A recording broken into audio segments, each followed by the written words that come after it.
Caros alunos, estamos de volta. Professor Carlos Eduardo de Andrade Maia, mais conhecido como Professor Maia, neste nosso terceiro encontro sobre relação de consumo. Estamos aqui a estudar o Código de Defesa do Consumidor com a finalidade de preparar você, nosso aluno, para o exame da OAB. É isso que a gente quer, é o que a gente deseja e é o que a gente, junto com o teu esforço, vai alcançar.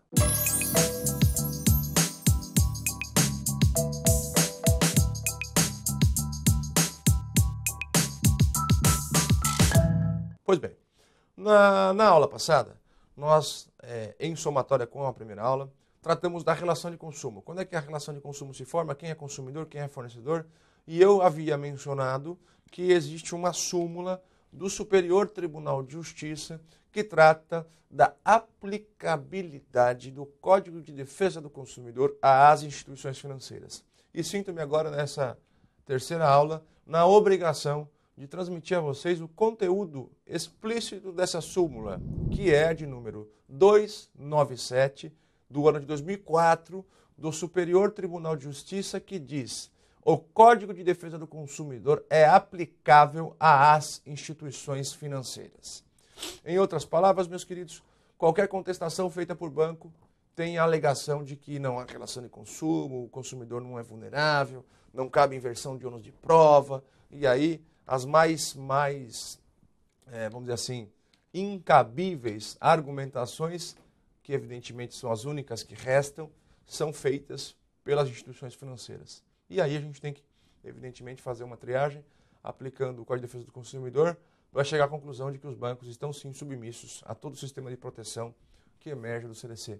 Cuidado com essas questões na prova, hein? Isso cai bastante e você não pode errar. Você tem a obrigação de acertar essa questão caso ela caia, porque isso já está absolutamente claro. Pois bem, vocês devem se recordar que na primeira aula eu falei sobre a possibilidade de você comprar um veículo por meio de um site de aproximação qualquer, em que ofertas de veículos são feitas por todo e qualquer tipo de pessoa, e disse naquele momento que não havia relação de consumo entre você, que comprou o veículo, e o sujeito que vendeu o veículo.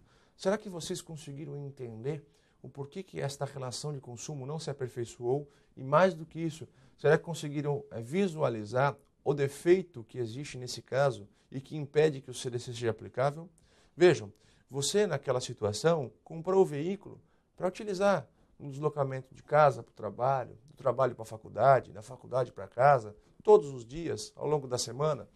Você ocupa, portanto, a posição de destinatário final. Então você é consumidor. A pergunta é, o CDC se aplica? A resposta naquele caso era não. Por que não? Porque quem vendeu o carro para ti, eu disse isso na primeira aula, foi um particular. E foi um particular que não tinha o hábito de vender carros. Simplesmente queria se desvencilhar daquele carrinho mais antigo porque havia comprado um carro novo.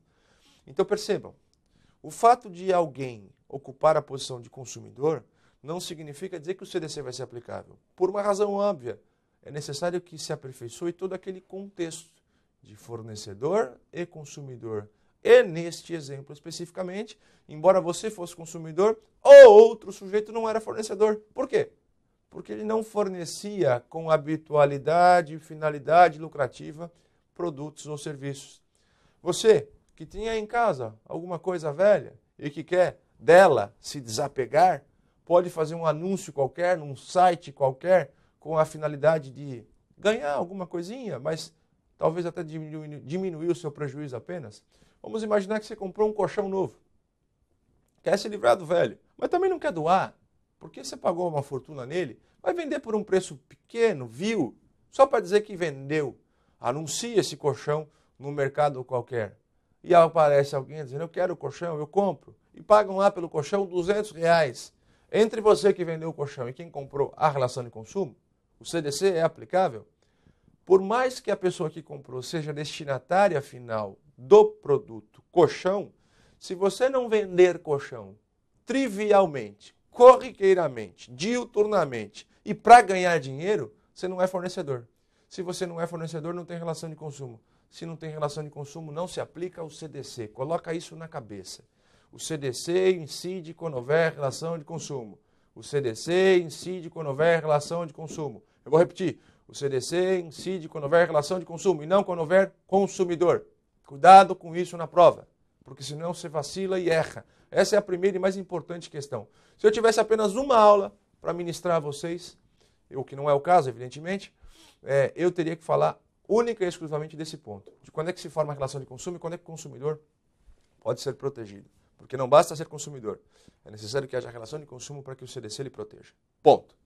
Professor Maia, existe alguma questão inquietante que ainda não caiu na prova e que eventualmente possa ser alvo de indagação e para a qual eu preciso me preparar?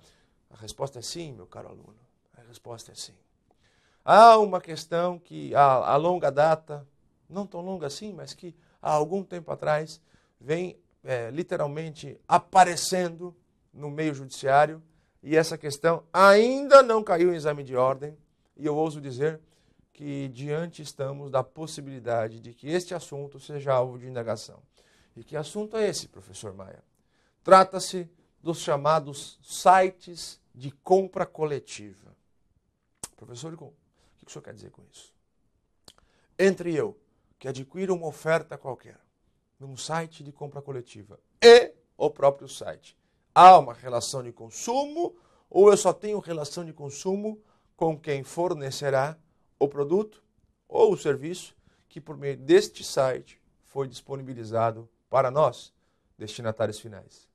A resposta é muito simples, meus queridos. Eu vou dar um exemplo para vocês, tá? Imaginem que uma cantina qualquer, que venda massas, bons vinhos, faça uma oferta em um site de compra coletiva qualquer, dizendo o seguinte: quer vir comer uma massa aqui? Um prato de massa, mais uma garrafa de vinho, um vinho português qualquer, custará para você, consumidor, R$ 59,90. Isso acontece ou não? Vocês já viram isso ou não? Obviamente sim. O produto vai custar R$ 59,00. Você pega a tua esposa, pega teu marido e vai até lá com o chamado voucher, que na verdade é o título que permite que você goze da oferta que você adquiriu. Chega até o local e fala assim, ó, eu vim até aqui para comer a massa e tomar o vinho constante da oferta. É atendido, diga-se de passagem, não raramente mal atendido, que quando a oferta é muito baixa, o público aumenta significativamente e às vezes o fornecedor não tem estrutura para receber aquela demanda toda e isso torna o atendimento péssimo, mas isso não é nada, vamos dizer assim, anormal, muito pelo contrário, isso acontece na grande maioria dos casos, lamentavelmente, diga-se de passagem, mas imagine que você chegou até essa cantina, foi atendido, mal atendido, comeu a sua massa, uma péssima massa, tomou o seu vinho de péssimo calibre e saiu de lá passando mal. Desenvolveu uma úlcera, ficou internado 5 dias, tudo que comeu a massa mal feita e tomou um vinho absolutamente ruim. Pergunto, você pode responsabilizar a cantina pelos danos que você experimentou? Literalmente, com o perdão do trocadilho, experimentou? A resposta é sim.